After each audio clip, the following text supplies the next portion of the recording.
Shields up, Ironbreakers. Rurikhan here coming at you with another video. Welcome back to Monster Hunter, and today we're going to be talking about some Iceborne news that I was just made aware of today. Apparently this was revealed 4 days ago in the Capcom Japanese channel, and they talked about quite a few changes that I will be talking about this video. The reason I wasn't aware of it is because I've been pretty much addicted to Final Fantasy XIV over the past couple of weeks. I've been live streaming it over there. As a matter of fact, you guys should definitely follow me over there because that is where the first Iceborne live streams are going to be at, so check that out. But anyway, let's get into it. One of the first things, I'm going to be going over the slides that they show during that presentation because, you know, I don't speak Japanese, I don't understand Japanese, but usually I can look at the stuff that they put in their PowerPoint slides and figure out some of the stuff that is in there because they actually use some English language there. So one of the first things that they talked about was the elemental adjustments. Now what you see right here is a chart of damage numbers that you can already see what their values were in Monster Hunter World and what their values are going to be in Iceborne. So let's start by taking a look at the Sword and Shield Corona. This is the Rathalos Sword and Shield, which by the way looks hella good. In my opinion, it's one of the best looking weapons in the game. And in Monster Hunter World, as you guys know, once you got to pretty much level 3, and this was almost an unwritten rule for most weapons, when you got to the elemental damage level 3, you pretty much wouldn't have any more advantage in investing in the elemental damage skill because it would cap. There was a hard cap on the amount of elemental damage that you could have on each weapon, and most of the weapons capped out at 3. There were some weapons that they stretched out the cap later down the line, particularly something like the Kirin weapons, as well as some of the weapons that showed up in Kolth to Roth, namely that big ice charge blade that 2 shots Diablos, but you know, it is what it is. But as you guys can see, in the Corona, we cap out at level 3 with 230 additional fire damage, which then when you actually do damage calculations, it's like 23 fire damage, which is not that much because of bloated numbers and all that. But let's not get into the whole maths of that. You have Jin, Jinx, and Tuna to look over all of that stuff. But let's look at the values for Iceborne, where instead, for starters, you're going to get to higher damage faster. So by the time you get to level 3, you're going to have 280 fire damage, but you actually get to keep expanding upon it because apparently they've either removed the limit of elemental damage or they greatly increased it, because for starters, the fire attack and ice attack and basically elemental damage attacks all have an additional level, and they don't go into super detail as to what that additional level does, but they do give us a couple of clues in the next slide that we'll talk about. But as you guys can see, we are going from having a weapon which basically you could only have level 3 fire attack, whereas now you can actually go all the way up to level 6, which is really cool for someone like me that likes to get the opposite element to fight against the monster, whereas in Monster Hunter World the meta was pretty much elementalist playstyle. So this is really cool. I really like what they're doing with that, and you can see that by the time you get to level 3, you're already at 280, and you can actually raise that level all the way up to 320. And this is going to be particularly important because of something that we will see in the next slide. Then they give us a couple of more examples, for instance, with the Ice Element Legia Rhymespire. This is from the Legiana. I wonder if I should say Legia or Legia. I probably should say Legia Rhymespire, considering it's Legiana. I've been pronouncing it bad this whole time. But you guys can see the same thing pretty much happening, which is the damage would cap out on level 3 at 430, and it would be useless for you to put any more into ice attack for that particular weapon. This time around, it goes as high as 500, which is significantly more, and that's a really good thing because you can take Ice Element against something like Teostra and actually deal more damage. It's pretty sweet. You also have dual blades here with Water Element.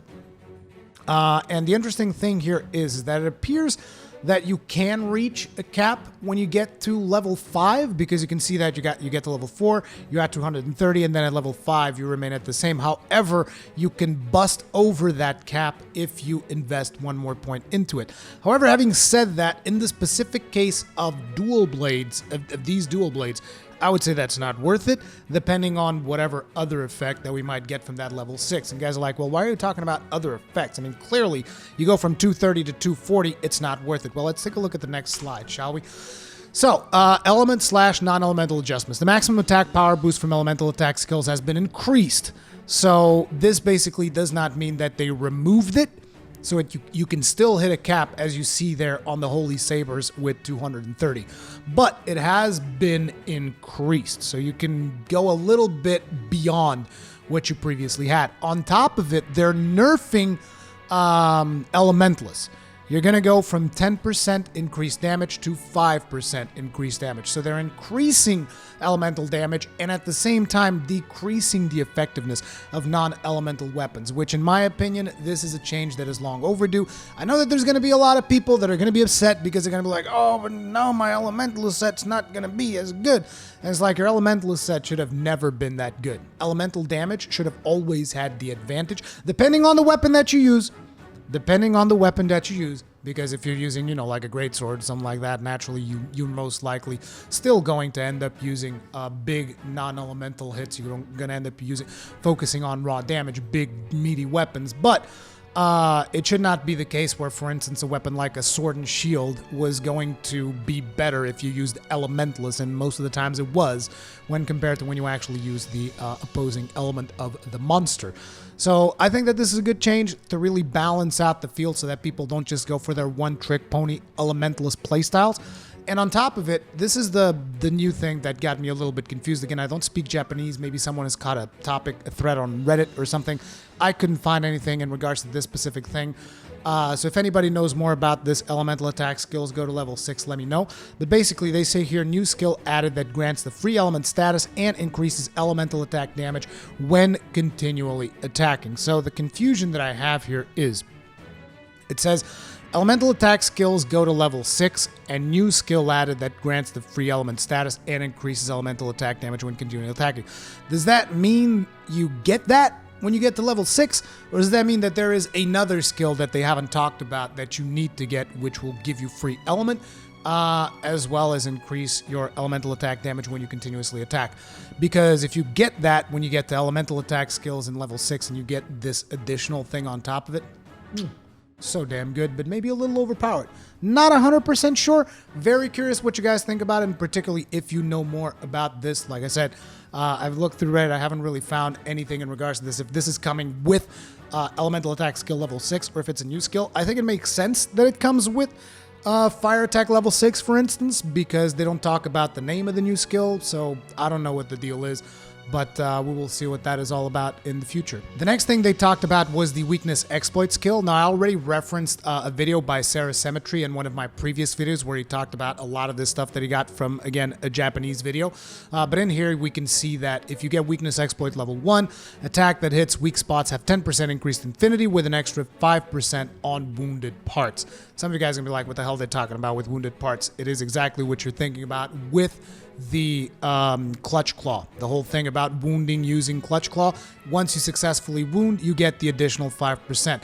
And basically, the next 2 skill levels of weakness exploit are going to also benefit from you wounding the monsters, which basically means if you are not wounding the monsters, you're not going to be able to take full advantage of weakness exploit. Some people will say, oh, you're forcing me to use this mechanic. Other people will be like me and be like, well, this is actually cool that you actually have to do different things instead of just like, oh no, that level 3 weakness exploit, you gotta have it on every single build because it's meta and all that stuff. So I like the fact that they're making it a little bit more engaging so that you actually use different mechanics in the game as opposed to just focusing on something that happens to be really powerful and actually get players to experiment with it. At least that's the way I look at it. So basically, in order for you to get the 50% increased affinity that we used to get from weakness exploit, you now have to actually wound the part that you are attacking in the monster.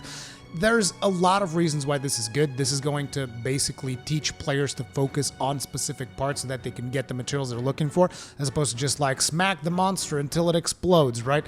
And if you look in the next slide, they actually go into detail as to how you're supposed to go about it. Wound with the clutch claw, monster hide softened, and then you get the 30% plus 20% because it's softened hide.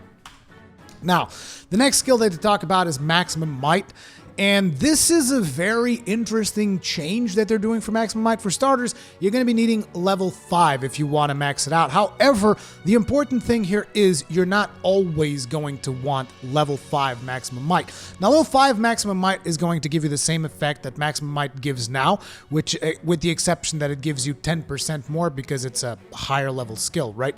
Not higher level skill, but like it requires more skill points to activate. But anyways, at level 5, activates and increases your affinity by 40% as soon as your stamina is full, and it deactivates when stamina is used. That is the way that maximum might is used now. If you don't have max stamina, you don't get the benefit. If you do have max stamina, you do get the benefit. However, all of the other levels work differently. You need to keep your stamina bar full for 5 seconds in order to activate it, regardless if it's level 1, 2, 3, or 4.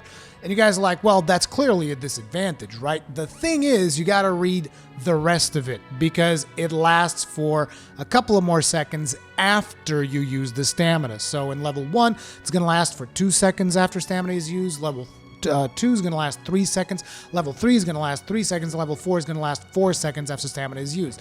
Some of you might be confused by this a little bit, but the idea here is that with this change, maximum might can actually be used by classes that have heavy stamina usage.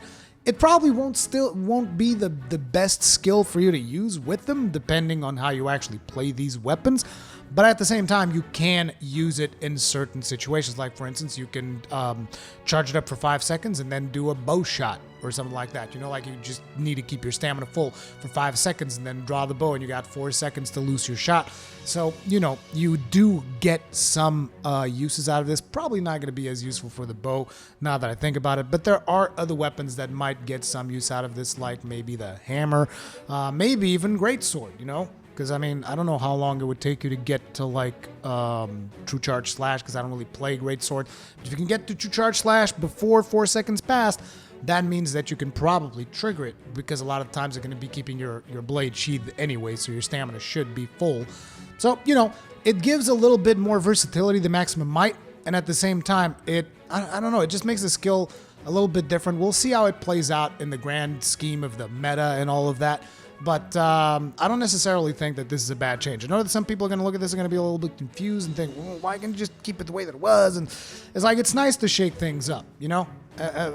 We'll see what it plays out once we actually get to Iceborne, right?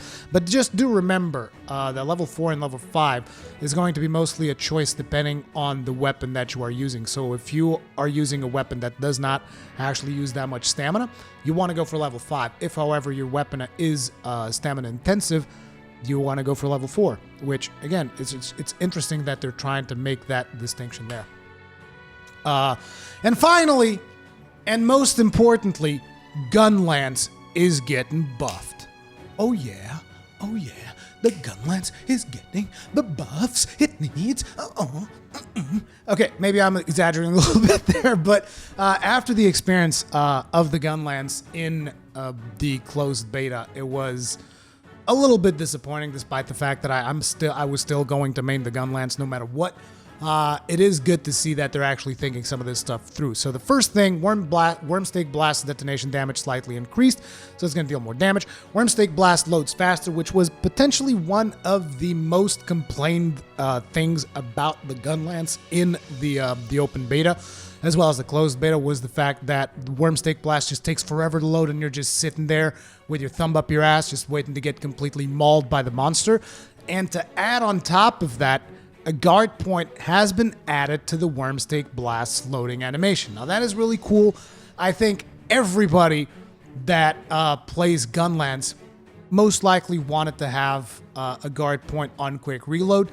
Maybe that was going to be a little bit too powerful, but still, I'll take the guard point into the Wormstake Blast's loading animation because of something that we will see after this particular slide that is really, really important. You guys will understand when we get there. But anyways, if you have the guard skill, you can then use Wormstake Blast after a guard. Basically what this means is it's the same thing that you get right now with the Charge Blade. If you're able to block without getting knocked back enough, you'll be able to counter the block that you just did with a Wormstake Blast. But that's not all. You're also going to be able to counter it with a wide variety of other moves, which you guys will see. If a Wormstake Blast does not hit the mark, the equipped slinger ammo will drop to the ground. This is really cool, even though, again, it is still a problem for me, the fact that we can't pick up slinger ammo without putting our weapons away, because we still have a lengthy sheeting animation for the Gunlance, and it would be cool if we could just, like, pick up that slammer ammo and load it back in. But, you know, it's better than missing your Wormstake Blast and then being like, well, crap, now I gotta go find ammo somewhere. Particularly because the Wormstake Blast is what is going to give you access to that guard point. We'll see how that whole thing pans out, but, you know, it is a little bit of an improvement there. You know, I just wish it was just easier to pick it back up and load it back up. We'll see how it plays out. We'll see how it balances out in the end. Another change is wide sweep will no longer knock down players. This is to prevent the longsword Larry situation where basically someone is always tripping up other people. So that's also another nice change so that you can play in groups without being overly disruptive. Now, the cool thing that I told you, that you're going to be able to follow up Wormstake Blast's loading animation with different attacks, is really cool, because basically you get your little guard point, and after that you can go into Wormstake Blast, you can go into a lateral thrust, you can go into a lunging uppercut, or you can go into shelling. So you have all of these counter moves after you load the Wormstake Blast, which kind of opens up the moveset of the Gunlance to do more stuff. So personally, I can't wait to see these changes on the Gunlance and really just test it out, see what it's going to be all about, because as you guys know, I'm going to be maining it and it's really important for me. But yeah, we'll see how all of this stuff pans out, but it's looking a lot more promising than it did back with the open beta. Not to mention that if you guys were with me in that live stream where I was filling out the feedback form, these were two of the things that I talked about. It was the elemental damage having a lot of problems, never really reaching its full potential, and Gunlance like missing a little bit of love, and both of these things get answered in this particular presentation. So I'm really happy about it. Let me know what you guys think about it in the comment section down below. Thank you all very much for watching. If you enjoy watching my stuff, consider subscribing, hitting the bell notification icon, all of that stuff. Do remember to follow me over there so that you guys can check out my live streams as they are happening. Right now we're playing the crap out of Final Fantasy XIV, but you guys know the second Iceborne hits, we are going to basically jump in there and we're never going to leave.